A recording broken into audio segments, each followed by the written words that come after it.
Chinedu, popularly known as Edu, was the only surviving child of his parents. To his parents, he was a miraculous child that overcame childhood illness that killed his elder siblings. There was a popular saying that only childs are often spoilt and irresponsible because they were pampered, but in Chinedu's case, it was the opposite. Despite the love and pampering given to him by his parents, he still understood his responsibilities. His mother birthed him at an old age, so he took up the responsibilities of catering for himself and his parents. After secondary school, Edu moved to Asaba for his university education. Being that he caters for himself, he found a job of a houseboy. Mr. Ike, Edu's boss, was a renowned businessman. He had a mansion in our Asaba and Lagos. Sometimes, he comes to Asaba for business, but his family reside in Lagos. Mr. Ike gave Edu a comfortable room, as he will be taking care of the house in Asaba. Edu was so happy because now, accommodation will not be a challenge. Edu had access to every corner of the mansion. This was because Mr. Ike trusted him for his honesty. Edu was doing fine, focused in his education and still maintained himself with the salary Mr. Ike was paying him. From the salary, he also reached out to his parents. One day, Edu connected to Jude, his childhood friend from Facebook. Jude was a very intelligent young man during their days in the secondary school. Jude opened up to Chinedu that he was depressed due to so many disappointments from JAMB and the stress of living with his parents doing nothing. Edu promised to help him if his boss permitted. Jude pleaded with him to beg his boss. That same weekend, Mr. Ike arrived to Asaba. Edu was reluctant to beg him to accommodate his friend Jude. Luckily, Edu overheard his boss fuming on the phone and told his warehouse manager to sack a certain guy from the warehouse and replace him with another person. Edu saw this as an opportunity to strike. Immediately his boss ended the call. Edu approached him and told him about Jude. Mr. Ike did not ask much questions because he trusted Edu, so he accepted. When Jude heard the news, it was the happiest thing he had heard in his life. Jude hurried and packed his bag to move the next day, because Mr. Ike wanted to see him before he traveled back to Lagos. The next day, Edu went to the motor park to pick up Jude. Mr. Ike smiled when he saw Jude, because Jude had an effeminate look. One thing about Mr. Ike that Edu did not know was that Mr. Ike was a gay. Mr. Ike did not think twice to accept Jude because he developed instant feelings for Jude at first sight. Jude was made the supervisor for the warehouse even when he knew nothing about supervising. Unlike Edu that understood what discipline means, Jude was ambitious and can do anything for money. Jude did not hesitate to give in to their boss' request to be his partner. Edu knew nothing about the relationship between his boss and Jude. Jude was enjoying himself while carrying out his supervisory job. In one of Jude's birthday, Mr. Ike asked him to make a wish. He told Mr. Ike that he wanted to move to UK for his university education. Mr. Ike promised him that he would see to it.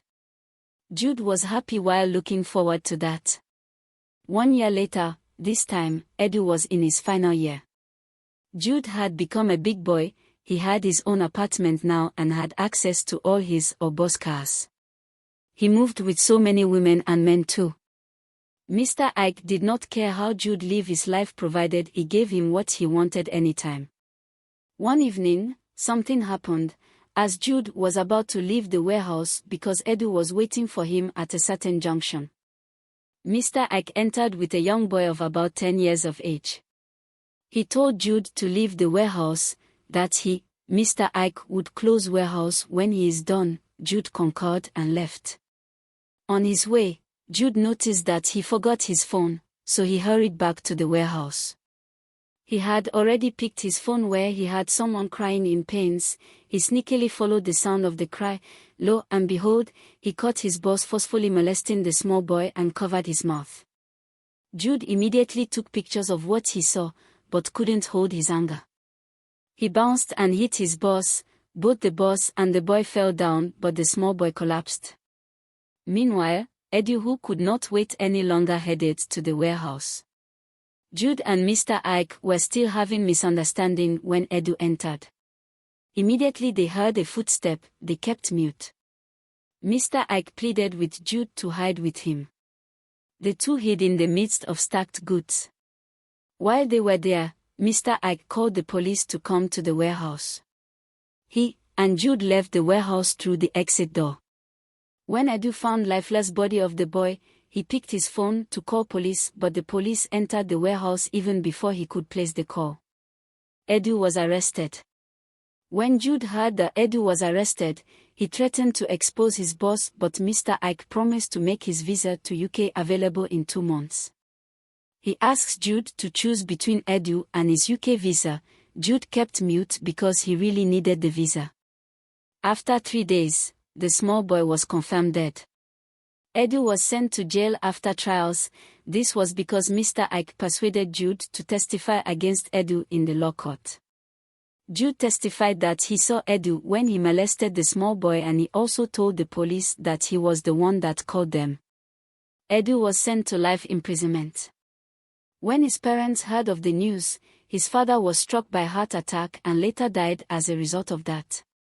The news messed with his mother's mental health. She started to behave abnormal. Jude began to regret his decision after he visited Edu's mother in the village, where she was abandoned in her sick situation. Jude cried through the night. He murdered his peace. He couldn't sleep anymore. He started taking hard drugs and sleeping pills. At a time, he realized that he was losing his mind. He decided to do one thing before he completely ran mad. He went to the police station to confess his sin. He told the truth even with the picture evidence. He believed that his confession will release his friend Edu. Unfortunately, the police officer he made the confession to was a friend to Mr. Ike, so he sent the tape to Mr. Ike. Mr. Ike paid the police officer a huge amount of money to delete the tape, which he did. That night, Mr. Ike sent some assassins to Jude's apartment. Luckily, Jude saw them first. Jude knew he had no chance to escape, so he posted the picture evidence online, on Facebook, Instagram, Twitter, TikTok. He went live on Facebook and confessed his sins. He pleaded with people to share the video and the pictures to help release his friend Chinedu. He also pleaded with people to forgive him, that his life was in danger. While Jude was talking, he was shot. With the help of people and different human rights agencies, Chinedu was released from the prison and Mr. Ike was sentenced to death for the murder of Jude and molestation of a minor. Though Jude tried to correct his mistake and save his friend, he lost his life because it was already late. Let's be careful with some of our decisions. Thanks for watching. Please subscribe to my YouTube channel.